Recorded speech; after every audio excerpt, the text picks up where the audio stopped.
Bayangkan diri Anda melayang di antara bintang-bintang, menikmati pemandangan alam semesta yang luar biasa.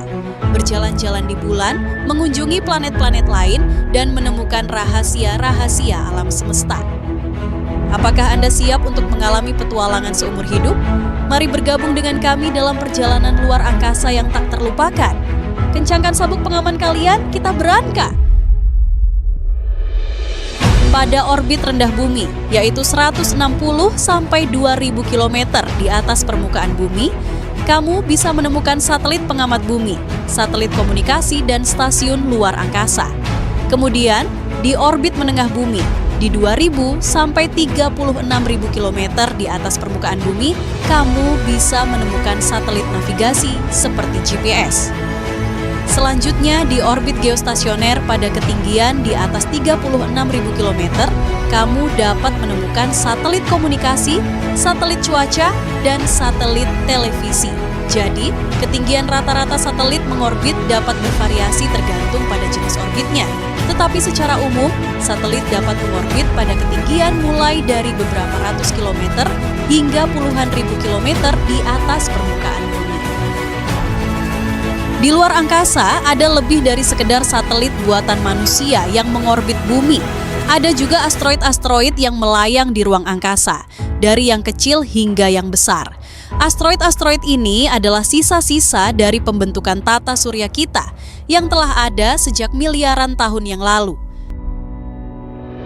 Bayangkan, asteroid-asteroid ini sebagai batu-batu luar angkasa yang berkeliaran di ruang angkasa.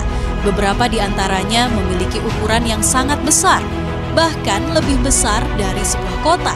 Mereka dapat berasal dari sabuk asteroid antara Mars dan Jupiter, atau bahkan dari tempat yang lebih jauh di tata surya kita. Asteroid-asteroid ini dapat menjadi ancaman bagi bumi jika mereka berada di jalur yang salah, tetapi juga dapat menjadi objek penelitian yang menarik bagi ilmuwan. Dengan mempelajari asteroid-asteroid ini, kita dapat memahami lebih lanjut tentang sejarah tata surya kita dan bagaimana planet-planet terbentuk. Jadi, di luar angkasa ada lebih dari sekedar satelit buatan manusia yang mengorbit bumi. Ada juga asteroid-asteroid yang misterius dan menarik yang menunggu untuk dijelajahi dan dipelajari. Lantas apa yang akan terjadi bila pecahan asteroid berhasil memasuki atmosfer dan jatuh ke bumi? Bayangkan sebuah benda luar angkasa yang telah melayang di ruang angkasa selama jutaan tahun, akhirnya menghantam bumi dengan kecepatan yang luar biasa. Dampaknya seperti sebuah ledakan dahsyat yang mengguncang planet kita. Gelombang kejut yang dihasilkan dapat menghancurkan bangunan-bangunan, memicu kebakaran besar, dan bahkan mengubah iklim global. Debu dan partikel-partikel yang terlempar ke atmosfer dapat menghalangi sinar matahari, menyebabkan pendinginan global dan mempengaruhi fotosintesis tanaman.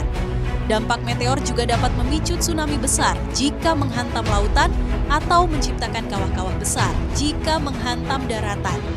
Efeknya dapat berlangsung selama bertahun-tahun, bahkan ribuan tahun, mempengaruhi kehidupan di bumi secara signifikan. Tapi, dampak meteor juga dapat menjadi kesempatan bagi kita untuk mempelajari lebih lanjut tentang sejarah bumi dan asal-usul kehidupan di planet kita.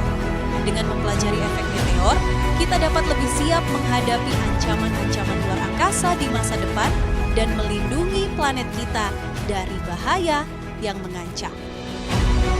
Apakah kamu tahu ancaman bagi bumi dari luar angkasa? Tentu bukan alien. Matahari adalah bintang yang menjadi pusat tata surya kita dan memiliki peran penting dalam menjaga kehidupan di bumi. Namun, matahari juga dapat menjadi ancaman bagi kehidupan di bumi ketika terjadi badai matahari. Badai matahari adalah ledakan besar di permukaan matahari yang mengirimkan gelombang energi elektromagnetik dan partikel-partikel bermuatan ke arah bumi. Badai matahari terjadi ketika terjadi pelepasan energi magnetik di permukaan matahari. Energi ini dapat berupa sinar X, sinar ultraviolet, dan partikel-partikel bermuatan seperti proton dan elektron. Ketika badai matahari terjadi, matahari memancarkan energi yang sangat besar yang dapat mempengaruhi medan magnet bumi dan atmosfer. Badai matahari dapat menyebabkan gangguan pada sistem komunikasi seperti radio dan telepon seluler. Hal ini karena partikel-partikel bermuatan dari badai matahari dapat mengganggu sinyal komunikasi. badai matahari dapat menjadi ancaman serius bagi kehidupan modern kita yang sangat bergantung pada teknologi. Dampak badai matahari dapat berupa gangguan pada sistem komunikasi, kerusakan pada satelit, pemadaman listrik besar-besaran, dan peningkatan risiko radiasi. Oleh karena itu, penting untuk mempersiapkan diri untuk menghadapi dampak badai matahari dengan memantau aktivitas matahari, menggunakan peralatan yang tahan terhadap gangguan elektromagnetik, membuat rencana kontingensi, dan mengedukasi masyarakat. Dengan demikian, kita dapat mengurangi dampak badai matahari dan menjaga kehidupan sehari-hari tetap berjalan normal. Perjalanan ini tidak hanya tentang melihat keindahan alam semesta, tetapi juga tentang memahami tempat kita di dalamnya. Kita telah belajar tentang pentingnya menjaga bumi dan semua kehidupan yang ada di dalamnya. Saat kami menutup acara ini, kami ingin mengajak Anda untuk terus menjelajahi dan memahami alam semesta. Jangan pernah berhenti bertanya dan mencari jawaban. Karena di luar sana masih banyak misteri yang menunggu untuk dipecahkan. Terima kasih telah bergabung dengan kami dalam perjalanan luar biasa ini. Sampai jumpa di petualangan berikutnya.